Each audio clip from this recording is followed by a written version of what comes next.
Hello, all you freedom-loving people. Welcome to another episode of Front Page. I'm your host, Scott Cameron Goulet. Elon Musk made a surprise visit to China to meet with the top leaders of the Chinese Communist Party. But is Elon Musk walking into a wide net that was opened by the CCP? The Japanese yen reached an all-time low against the US dollar. That may sound good because the dollar is strengthening, but it's actually not good for the US economy. President Trump again asked Biden to debate with him, but will President Biden ever really come to the podium? The prosecutor in the hush money case apparently downgraded his position from the Justice Department to New York in order to get President Trump. There's been a lot of talk these past few days about whether the Supreme Court will turn the presidential immunity case back down to the lower courts. But there's actually an even more important question: is Jack Smith's appointment as special prosecutor valid? And now, Ron DeSantis reached out to help President Trump win the election. Okay, let's get into it. On Sunday, Tesla CEO Elon Musk made an unannounced surprise visit to Beijing to meet with Chinese Communist Party Premier Li Qiang and other top officials. The purpose of Musk's trip is to push Beijing to approve Tesla's introduction of full self-driving software in the Chinese market, and also to seek the CCP's permission to transmit Tesla's data overseas. In 2018, Tesla reached an agreement with the Chinese Communist authorities to build a factory in Shanghai. This was its first factory outside the US. 4 years ago, Tesla launched full self-driving, the most autonomous version of its autopilot software, but it is yet to launch it in China despite high market demand. Answering a question on the X platform earlier this month, Musk said that Tesla would soon offer its all-driving software to Chinese users. Musk may have gotten some inside information. Official Chinese media reported that Musk was visiting Beijing at the invitation of the China Trade Promotion Council. Some critics analyze that the CCP government's favorable treatment of Elon Musk is just for the benefit of the U.S. government. U.S. Secretary of State Antony Blinken visited Beijing, and the CCP returned him in disgrace. Then, the CCP immediately arranged for Elon Musk to come, and they opened the door for him. The CCP's message is, "I'll give favors to anyone who cooperates with us." Li Qiang said on Sunday that Tesla's development in China could be called a successful example of Sino-US economic and trade cooperation. We recently reported that Tesla's current predicament is that its technology is being copied by Chinese competitors, and Tesla is having to get into a price war. Tesla's full autonomous driving software is also a technological bottleneck that its Chinese competitors are trying to break through. So, how long will Tesla's advantage last this time? Musk is seeking Beijing's approval to transfer data that was collected in China overseas to train algorithms for its self-driving technology. That's because China has complex traffic conditions. There are more pedestrians and cyclists than in many other regions. These scenarios are critical to training autonomous driving algorithms faster. Musk wants to transfer the data to the US in order to create a larger pool of data to better train driver assistance functions. But the Chinese Communist Party views such data as a national security issue. So far, it's not clear what this request will cost Musk. I hope this technological genius finally realizes soon the dangers of making a deal with the devil. Some Chinese people have commented that Musk's Shanghai factory is too big to move. This could be Musk's Achilles heel. It would be saddening if Musk falls deeper and deeper into the communist trap. Republic First Bank, headquartered in Philadelphia, was closed by state regulators last Friday, with Fulton Bank taking over its deposits and most of its assets. This is the fourth bank failure since last March. Republic First Bank's 32 branches in New Jersey, Pennsylvania, and New York will be reopened as Fulton Bank branches, according to an FDIC announcement. Like the regional banks that failed last year, Republic First Bank has suffered heavy losses due to rising interest rates and a disproportionate share of giant deposits that are not insured for deposit and holdings of large amounts of long-dated U.S. debt. Republic First Bank attempted to seek a capital injection deal with investor Norcross Broca Group last September amid a wave of bank failures, but deal talks broke down last month. The FDIC reopened negotiations with the bank to take over and sell its assets, but Fulton's acquisition proposal is the least costly solution. Fulton Bank says that the acquisition doubles the bank's presence in the U.S. East. As a result of the U.S.-Japan economic situation and the financial policies of the central banks of both countries, the exchange rate of the Japanese yen against the U.S. dollar fell to a 34-year low. International markets reacted strongly to this. President Trump is also very concerned about the yen depreciation, which he believes will hurt the U.S. economy. On April 26, the New York Foreign Exchange Market yen fell to $1 to 158.44 yen. Such a depreciation of the yen against the dollar was influenced by two direct factors on that day. One was the announcement by the Bank of Japan that it would maintain its current financial policy. The short-term interest rate target would remain at the current 0% to 0.1%. Second, the U.S. Personal Consumer Expenditure Price Index for March, which was released that morning, widened from February. President Trump reacted quickly to the rapid depreciation of the yen. He's worried about it, calling it a disaster that will hurt U.S. manufacturers and force them to move their factories abroad. Japan, with its scarce natural resources, is a country based on trade. Exporting automobiles, home appliances, and other products has long supported the economy of Japan.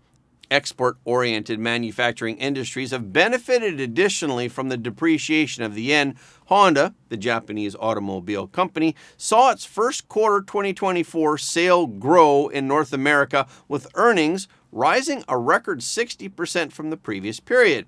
This also naturally affects the United States, which is Japan's largest trade exporter. President Trump said that the sharp appreciation of the U.S. dollar sounds good, but it's a disaster for U.S. manufacturers and others. They can't really compete. They will lose a lot of business or factories and so on. President Trump's think tanks are working on policies related to how to reduce the Fed's independence so that when President Trump is reelected, he can have a hand in setting financial policy. President Trump has repeatedly bombarded the Biden administration for policies that have seriously damaged the U.S. economy. As President Trump left the courthouse on Friday, he said once again that the U.S. economy would get even worse. So thank you very much. This is 8 days that we've all been sitting in this courthouse. This is all a Biden indictment. It's in order to try and win an election, political opponent, and nothing like this has ever happened. 8 days. As you know, the economy's falling apart now. Now you're seeing it, very little growth. It's going to get worse. Oil prices are going up. You have the college campuses all over closed down. Our country's going to hell. And we sit here day after day after day, which is their plan. President Trump is again asking for a debate with Biden anytime, any place. I just want to say that I've invited Biden to debate. He can do it anytime he wants, including tonight. I'm ready. Here we are. I invited him to the courthouse that he has us tied up in with his administration. This is all being done through Washington. It's all a well-coordinated attack on a political opponent. But I'm here. I'm ready, willing, and able, and if he wants, I'll do it on Monday night, Tuesday night, or Wednesday night. We'll be in Michigan, a state that he's destroyed because of the auto industry. We're not going to have any jobs left in Michigan. But we're willing to do it Monday night, Tuesday night, Wednesday night, Thursday night, or Friday night on national television. We're ready. Just tell me where. We'll do it at the White House. That would be very comfortable, actually. But you tell me where. But we're ready. He's obviously not showing up now. We heard nothing. President Biden recently stated that he would debate President Trump once before the election, but President Trump has expressed skepticism that Biden will make it happen. But he said today that, I'd love to debate, but he won't debate. I don't think he'll debate. Maybe he will. Maybe he will. I'm not sure he has a choice. But that's the story. So here we are. We're ready, willing, and able, and we don't see him, and I don't think he'll be here. But maybe next week he'll do it. I doubt it, but maybe next week. Matthew Colangelo, the prosecutor who delivered the opening statement in President Trump's hush money trial, has raised eyebrows recently. That's because he gave up a high-level position in the Biden administration's Justice Department in favor of a relatively low position in New York City. This career change is indeed puzzling. Colangelo has held a variety of legal positions since the Obama administration. He most recently spent nearly 2 years at Biden's Justice Department, where he served as acting Deputy Attorney General. He oversaw the antitrust, civil rights, environment and natural resources, and tax divisions. In 2017, Colangelo took a position in the New York State Attorney General's office, replacing his outgoing future boss, Alvin Bragg. It's rare to see successful, ambitious attorneys willingly climb several steps down the career ladder. Attorney and former member of the Federal Election Commission, Hans von Spakovsky, told Fox News Digital, "It's very odd. It's usually the other way around, and frankly, that sounds to me like somebody who thought, here's an opportunity to go and get Donald Trump." In 2018, Colangelo was involved in dissolving President Trump's New York-based charity, the Donald J. Trump Foundation. That same year, Colangelo also served as lead prosecutor in a case involving the Trump administration's attempt to include a citizenship question on the 2020 census. Zach Smith, a senior legal fellow at the Heritage Foundation, said, "I think given his time at the AG's office in the Justice Department and now at the District Attorney's office, it certainly appears like his career path in the past several years has been designed to target and essentially try to bring charges against Donald Trump in whatever form or fashion he can do so." President Trump has slammed the attorney Colangelo as a radical left prosecutor who was put into the state working for Letitia James and was then put into the district attorney's office to run the trial against Trump. Hans von Spakovsky, a lawyer and former member of the Federal Election Commission, also sees Colangelo's political leanings as an issue. Von Spakovsky worked in the Civil Rights Department from 2001 to 2005, but he did not work with Colangelo. He described the department as being home to some of the most unethical lawyers he had ever encountered, which had to do with the way the department operated. In an interview with Fox Digital, he shared his personal experience with the office. He said, "I've now been a lawyer for 4 decades. I work at Heritage. I've worked in the federal government. I was in private practice. I was in-house corporate counsel. I have never in my entire career met lawyers more partisan, more far-left radical ideologues than I met in the Civil Rights Division. I have never in my life been met with the kind of hostility I was met with when I started my job there." He indicated that he was given such disdain because they knew he was politically conservative. However, he emphasized that he was a professional employee, not a political appointee. He cited a 2013 report that was issued by the Office of the Inspector General detailing the Civil Rights Division recruiting personnel primarily from liberal civil rights organizations. He noted that the report showed political and ideological hiring into professional ranks, which should never have happened. Because they're all hired from these liberal advocacy organizations, they never make the transition to understanding that they are now a government lawyer and that their client is the public. What they are all thinking is, I used to work for the ACLU. Well, now I can continue doing that work for the ACLU, but I have the power of the government behind me.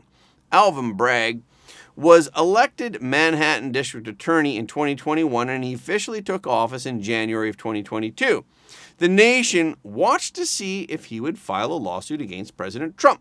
2 months later, Mark Pomerantz and Carrie Dunn, the 2 prosecutors in the office investigating Trump's net worth, resigned.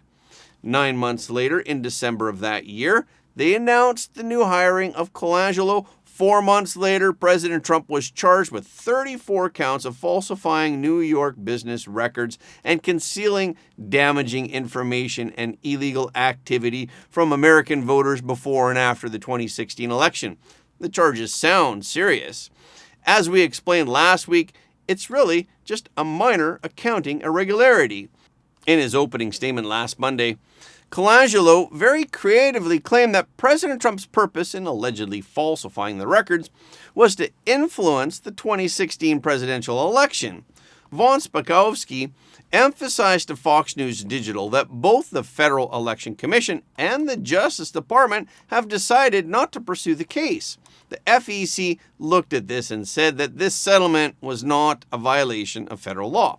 The Justice Department also has criminal enforcement authority over federal campaign finance laws, and the Justice Department has not considered this a crime. He said, "I think any objective lawyer, without any kind of partisan goals, would have taken a look at the facts and the law in this case and would not have decided to go forward." Julian Epstein, a Democratic lawyer and former chief counsel of the House Judiciary Committee, said the lawsuit filed by the city of New York against President Trump is outrageous and an embarrassment to the legal system. Julian Epstein said on Brian Kilmeade Radio, "Suppressing bad stories is not election interference. Everyone does it. Non-disclosure agreements are perfectly legal.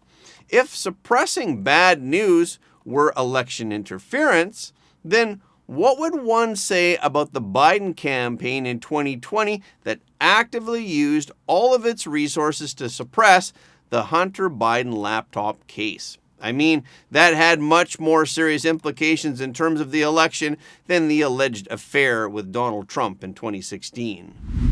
On April 25th, during a Supreme Court oral argument about whether the president enjoys absolute immunity, Justice Clarence Thomas asked a key question. He asked President Trump's lawyer, John Sauer, "Did you, in this litigation, challenge the appointment of special counsel?" Sauer said, "We hadn't raised it yet in this case when this case went up on appeal." But Sauer pointed out that this is a very important issue. He said, "That runs into the reality that we have here an extraordinary prosecutorial power being executed by someone who was never nominated by the president or confirmed by the Senate at any time."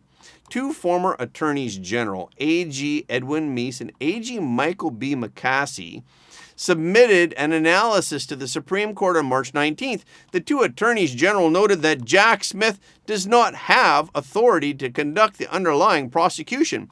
They wrote, "Those actions can be taken only by persons properly appointed as federal officers to properly create federal offices.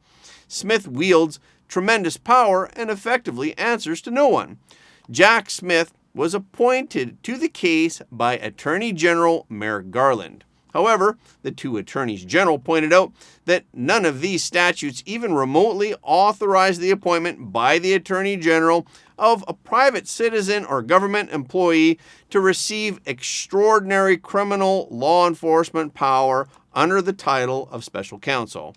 The attorney general cannot appoint someone never confirmed by the Senate as a substitute United States attorney under the title special counsel.